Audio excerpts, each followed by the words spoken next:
AP deputy speaker MLA Raghuramakrishna Rao ఇటీవల కూటమి పాలనపై, జగన్ భవిష్యత్తుపై మరియు అమరావతి పరిణామాలపై సంచలన వ్యాఖ్యలు చేశారు.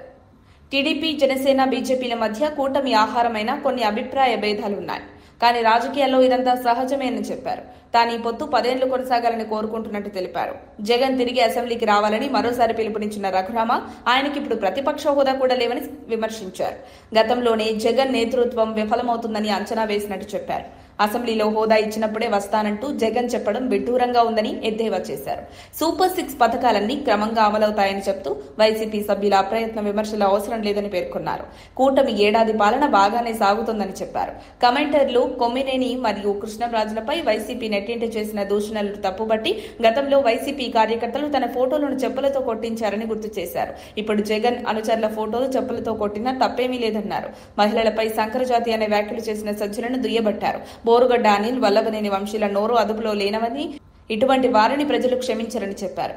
జగన్ ఉద్దేశపూర్వకంగానే వారితో అలా మాట్లాడించారని, వారికి తీవ్ర శిక్షలు కూడా తక్కువేనని అన్నారు.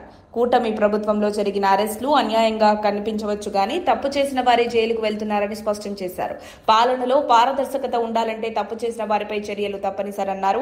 సునీల్ కుమార్ వంటి అధికారులపై ఇప్పటికీ విచారణ జరగకపోవడాన్ని ఆయన తీవ్రంగా విమర్శించారు. విచారణ లేకపోవడం అనుమానాలకు తావిస్తోందన్నారు. డ్రైనేజీ, తాగునీరు వంటి ప్రధాన సమస్యలపై పూర్తి దృష్టి పెట్టినట్లు చెప్పారు. సొంత ఖర్చులతో కాలువలు, మైక్రో ఫిల్టర్లు, సీసీ కెమెరాలు, పోలీస్ స్టేషన్ బిల్డింగ్ వంటి అనేక అభివృద్ధి పనులు పూర్తి చేసినట్లు వివరించారు. ప్రభుత్వ నిధులపై కాకుండా వ్యక్తిగతంగా నిధులు వినియోగించి ఉండిని అభివృద్ధి దిశగా నడిపిస్తున్నట్లు తెలిపారు.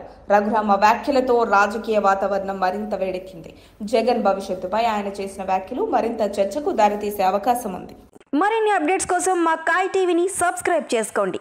మా వీడియో కనుక మీకు నచ్చినట్లయితే లైక్ చేయండి, షేర్ చేయండి. మీ విలువైన అభిప్రాయాలను కామెంట్ బాక్స్లో తెలియజేయండి.